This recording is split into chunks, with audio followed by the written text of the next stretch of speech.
Olá pessoal, mais uma aula de saúde mental e hoje vamos falar sobre dependência química e todo o processo até a pessoa se tornar um dependente químico.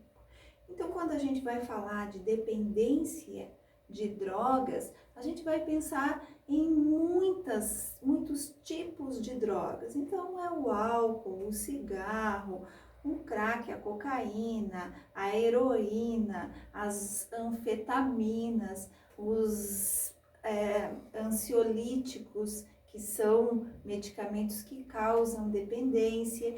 Então, é muita coisa que vai causar dependência. E os sinais e sintomas que estas pessoas têm nos períodos em que estão utilizando. Tá? Então, o objetivo da aula de hoje é a prevenção, a informação, reconhecer os sintomas, a conscientização e possibilitar o atendimento da pessoa com transtornos decorrentes do uso de substâncias psicoativas ou dependência química. Então, um conceito sobre dependência química.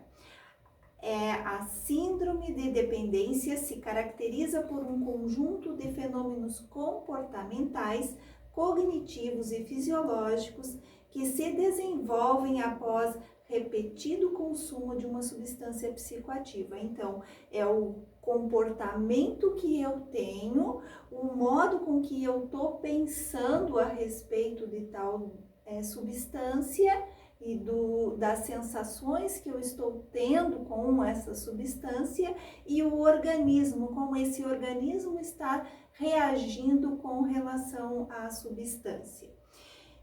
Então, a pessoa, ela tem tipicamente associado um desejo poderoso de usar, de tomar a droga. A dificuldade de controlar o consumo. Então, essa pessoa não vai ter o controle de seus impulsos, ela vai fazer qualquer coisa para utilizar essa droga. Utilização persistente, ela vai usar muitas vezes e cada vez mais e mais a droga. Apesar das suas consequências nefastas, então ela sabe que aquilo faz mal, mas ela continua usando.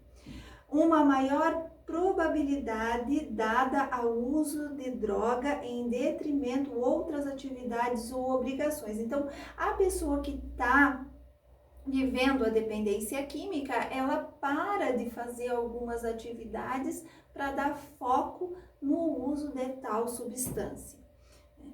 Um aumento da tolerância pela droga e, por vezes, um estado de abstinência física. Então, tudo isso é a definição do que é a dependência química. E aqui tem alguns exemplos de coisas que causam dependência. Então, a folha da cannabis, né, as anfetaminas, até medicamentos que não são controlados, eles podem causar dependência. Ali a cocaína, né? O chá de cogumelo, as pedras de crack. Então, são várias coisas que podem causar dependência. Agora a gente vai entender um pouco mais a respeito do Código Internacional das Doenças, que é o CID-10. Então, ele traz vários itens para a gente dizer, não, essa pessoa está vivendo uma dependência de substâncias. Então, há um forte desejo ou senso de compulsão para consumir a droga. Então, essa pessoa vai ter muita vontade de usar tal droga. Então, se ela tem aí, conforme a dependência, conforme o tipo de droga, ela vai ficar o tempo todo lembrando da droga e ela não vai conseguir controlar essa compulsão e ela vai atrás da droga. B. Dificuldades em controlar o comportamento de consumir a substância em termos do início, término do início, término e níveis de consumo. Quer dizer o quê? Então, ela não vai conseguir controlar o uso, ela não vai conseguir se controlar, ela vai atrás dessa droga e também ela não vai conseguir parar de usar. Cada vez ela vai querer mais.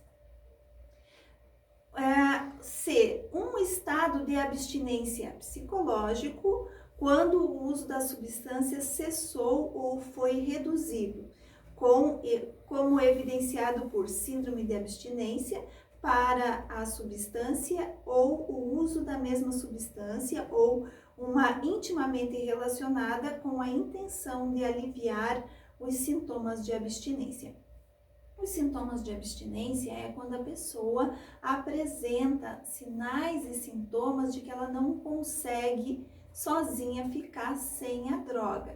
Então, no caso do alcoolista, ele tem a necessidade de consumir o álcool e se ele não consome, seu cérebro mostra, né, através de alterações físicas que está faltando o álcool no corpo dele. Então, o que acontece? A pessoa tá sem beber, passou ali umas 12 horas, é um dependente de álcool pesado, ele começa a ter aquele tremor de mãos, ele começa a ter uma confusão mental. Aí a gente já fala que ele está num processo de abstinência.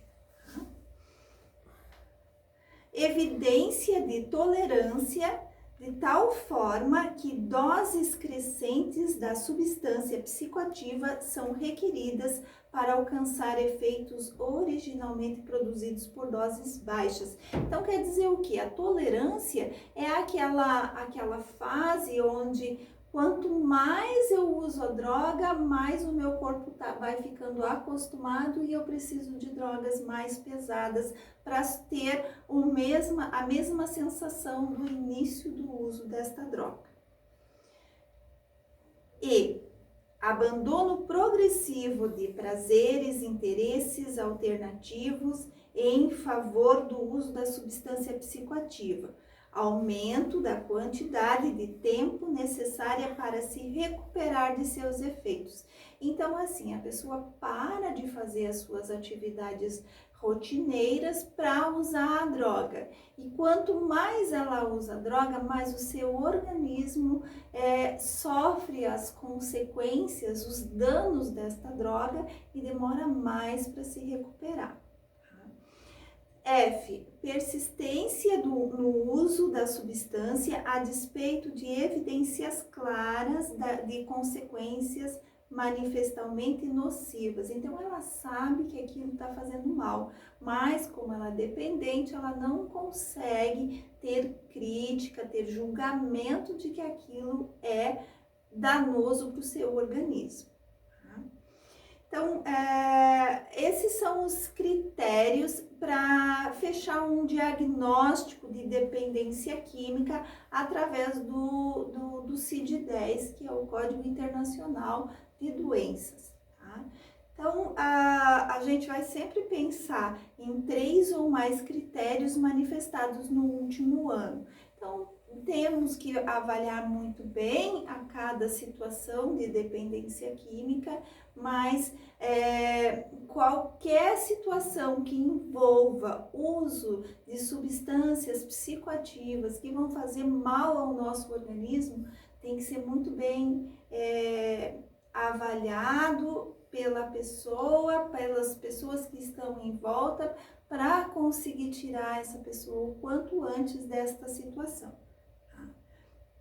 Atenção, não é preciso ser dependente para ter problemas. Então, a gente sabe que algumas vezes a pessoa usa esporadicamente uma droga, mas isso já lhe causa grandes danos. E danos não só para ela, às vezes um acidente de carro, algum comportamento inadequado que acaba causando muitos danos, né? Muitos danos tanto à família, quanto à sociedade, quanto à pessoa mesmo. Agora eu vou falar da definição, como que é essa linha para que a pessoa se torne um dependente. Então, o não uso, quando a pessoa não usou, a gente vai, né,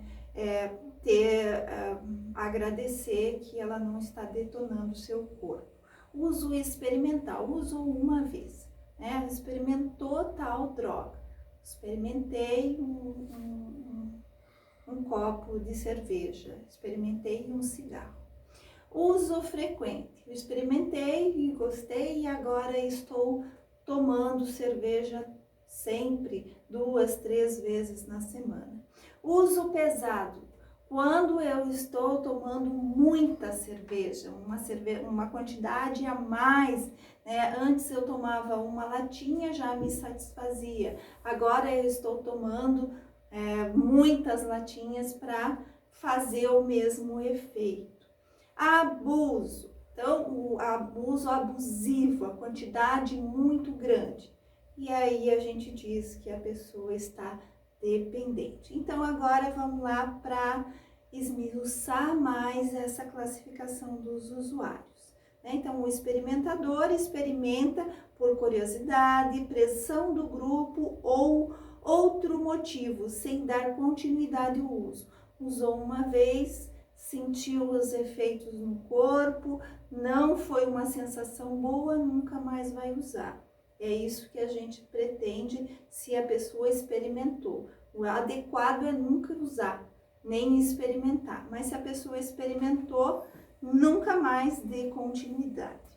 O ocasional. Então, usa quando disponíveis, em ambiente favorável e em situações específicas. Quer dizer o quê? Eu tô bebendo, mas eu estou com meus amigos e todos bebem, então eu vou beber. Tá? Então, isso é um uso ocasional. O habitual. Uso frequente, podendo acarretar prejuízo nas relações pessoais e profissionais. Então, eu me torno, né, uma pessoa que usa a droga de forma habitual. O meu organismo já está acostumado a usar essa droga, eu uso sempre, né? Uso abusivo ou dependente. Uso abusivo acarretando em problemas nas relações familiar, social e profissional.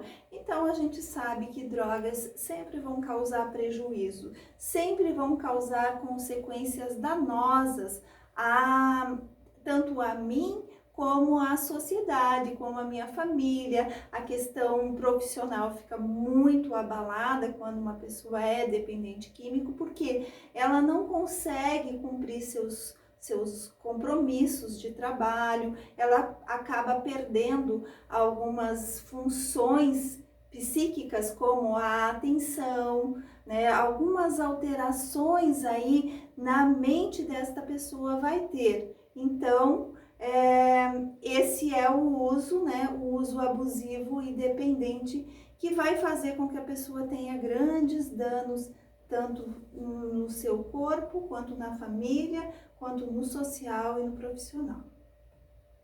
Aí a gente fala sobre a quantidade de gente que utiliza drogas, né? Então, a gente vai pensar que isso é milenar. Então, tem muitas histórias e é cultural algumas vezes as pessoas utilizarem alguma substância psicoativa, principalmente em momentos de comemoração, em momentos de festa. Então, o uso de drogas acontece há milhares de anos e acompanha toda a história da humanidade.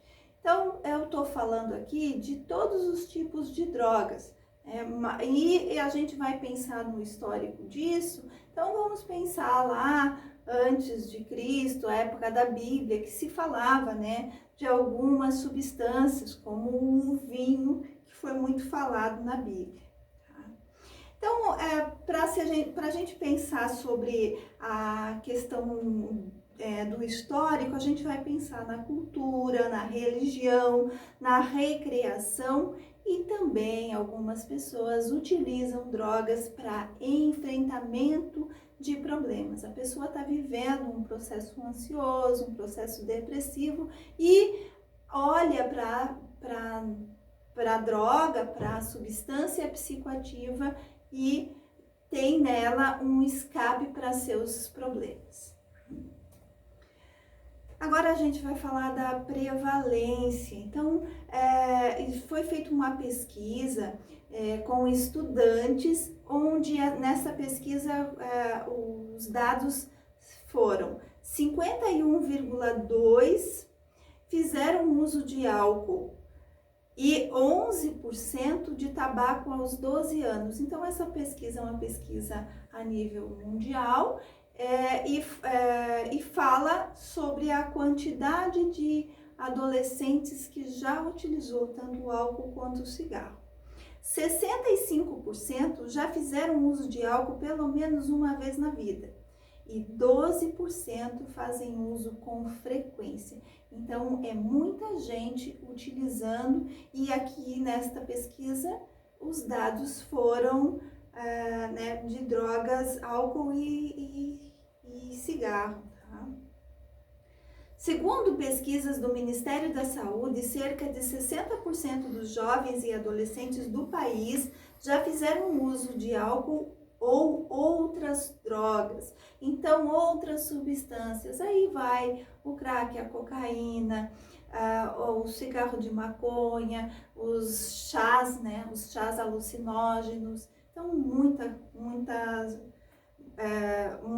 muitos tipos de drogas, e a gente vai pensar em muitos jovens utilizando.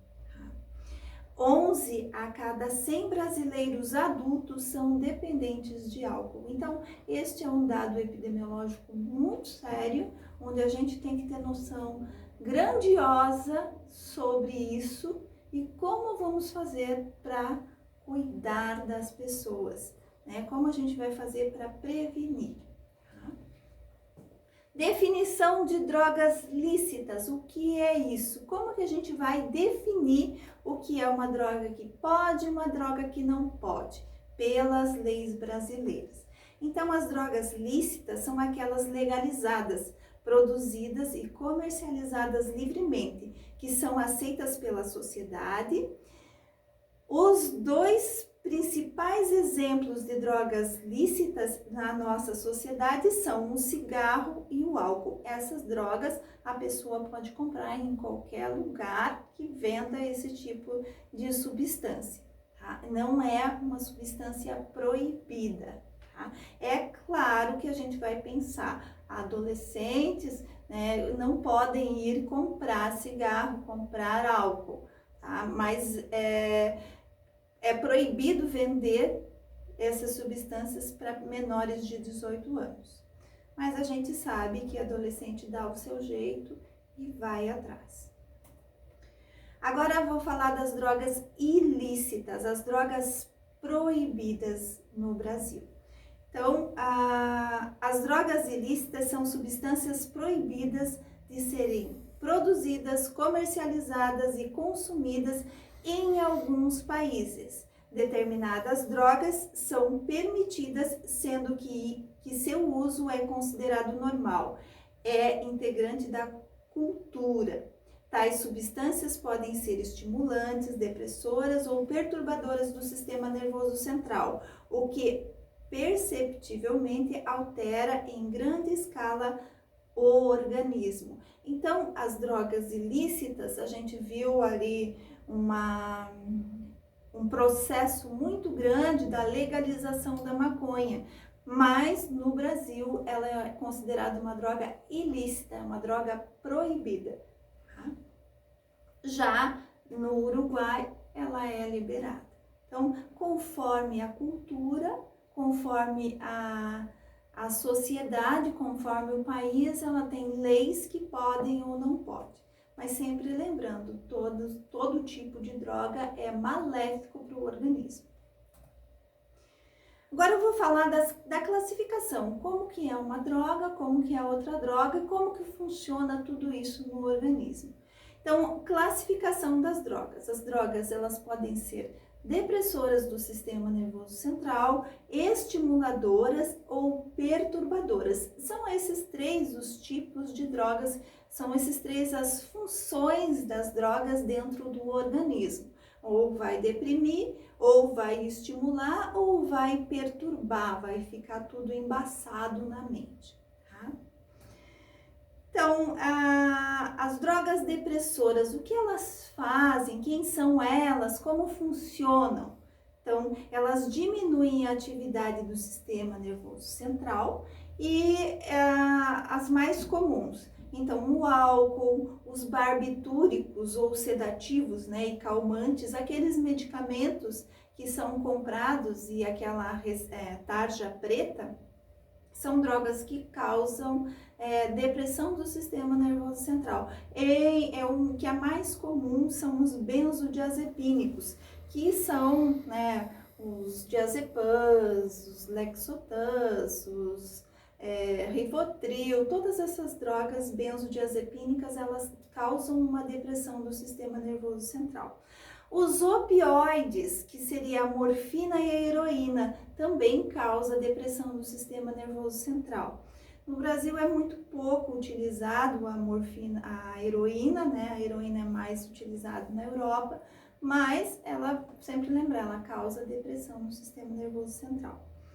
E solventes ou inalantes, então adolescentes aí se envolvem e ficam cheirando cola de sapateiro e aqueles solventes, tudo isso deprime o sistema nervoso central. E as ações no organismo, lá no cérebro, lá no sistema nervoso central. Então, reduz a velocidade do raciocínio e da concentração. Causa um relaxamento no seu corpo, nos seus músculos. Um reflexo mais lento nas respostas, então precisa estar atento, não consegue ficar tão atento. E aí vem os grandes problemas pelo uso das drogas, né? E a pessoa começa num momento de euforia, perde a inibição e fica desinibido, fica solto, mas depois vem um processo de sonolência, vem um processo de deprimir esse sistema nervoso central, e aí a gente já vê uma pessoa que já está mais lentificada, chorosa e precisa ter o seu tempo de recuperação deste cérebro. Então, os efeitos tóxicos das drogas depressoras do sistema nervoso central. Então, redução da coordenação motora, então não vai conseguir caminhar de uma forma equilibrada, ou às vezes nem consegue caminhar, então o seu equilíbrio se perde. A pessoa pode entrar em coma, pode ter uma parada respiratória, ela faz uma destruição dos neurônios, ela faz uma lesão neurológica pelo uso de drogas e também faz lesões tanto no fígado, rins, na medula e pode dar uma arritmia cardíaca. Então, tudo isso é causado por drogas depressoras do sistema nervoso central. Então, vamos lá, quais são? O álcool é um dos principais depressores do sistema nervoso central. As drogas, os benzodiazepínicos, os tranquilizantes, a heroína e a morfina, são todos depressores do sistema nervoso central. Aqui eu trago dados associados ao uso de álcool. Então, 75% dos acidentes fatais de trânsito são causados por pessoas que estão dirigindo alcoolizadas. 40% das ocorrências policiais, alto índice de ausência no trabalho, prejuízo financeiro, crimes violentos, pessoa perde a noção e não controla bem seus impulsos e qualquer discussão acaba se tornando um crime violento. Violência doméstica, então chega em casa e briga com filhos, com a família, explode muito rápido e potencializa o efeito de outras drogas. A gente sabe que começa bebendo alguma coisa, uma cervejinha, e depois vai atrás de drogas mais pesadas. E aqui eu trago um dado desta moça, Jaqueline, que sofreu um acidente causado por um motorista embriagado. ela tem 60% do corpo queimado em decorrência da explosão e 45 segundos de incêndio. Então, foi pouco tempo, mas um acidente muito grave que fez com que ela ficasse com a aparência toda deformada por uma pessoa que estava dirigindo embriagado. Então, se for ver só a respeito do álcool, a gente já vê os grandes danos que tem na vida da pessoa e da sociedade também. Então, agora a gente passa para as drogas estimulantes. O que são drogas estimulantes? São drogas que vão estimular as funções neurológicas, as sinapses dos neurônios e vai dar uma bomba de energia neste cérebro. Quais são as drogas mais comuns? As anfetaminas, a nicotina, a cocaína e o crack, a cafeína. Então, quando você está meio preguiça, sonolento, você toma um copo de café, uma xícara de café, você fica mais animado, seria assim, tá? Então, essas são drogas estimulantes. O que elas fazem, então? Os seus efeitos no sistema nervoso central. Então, é uma alteração psicomotora. O corpo fica mais rápido, fica mais agitado. Distúrbio do sono, normalmente é uma insônia pelo uso da substância. Por isso a gente fala, não toma café à noite se você quer ter um sono tranquilo, um sono adequado. Alterações no humor.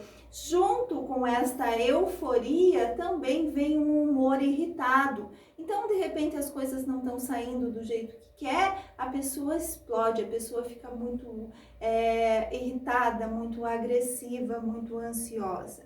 Redução do apetite. Então, quando uma pessoa está em uso de crack, de cocaína, a gente já percebe que essa pessoa está com o seu corpo ali mais desnutrido, porque não está com essas drogas estimulantes do sistema nervoso central, não deixam ela conseguir se alimentar de forma adequada.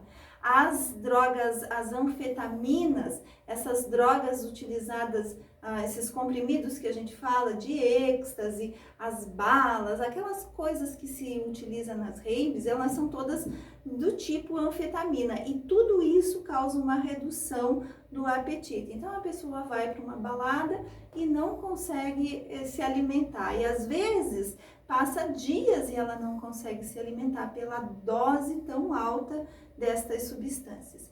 Então, neste momento do uso da droga, ela vai ter muita energia, ela vai ter muita força. Ela vai falar de uma forma muito rápida. A gente fala que a pessoa está com uma logorreia, quer dizer falar demais, verbaliza muito. Tudo que está passando na sua mente, ela vai falar e falar muito.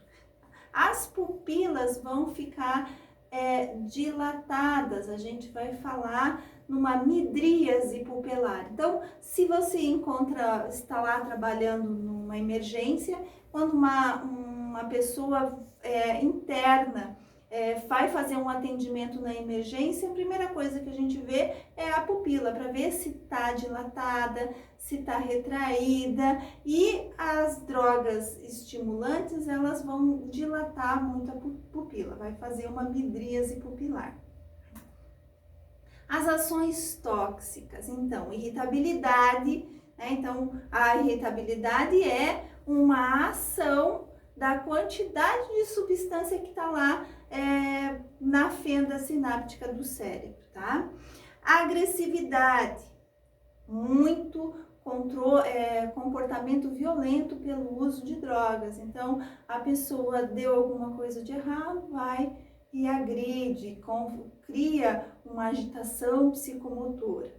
Delírios persecutórios. Então, as drogas estimulantes do sistema nervoso central, elas vão mandar muita dopamina para esse cérebro, essa fenda sináptica vai estar com muita desse neurotransmissor. E esse neurotransmissor em excesso vai causar alucinação. O que são alucinações? São alterações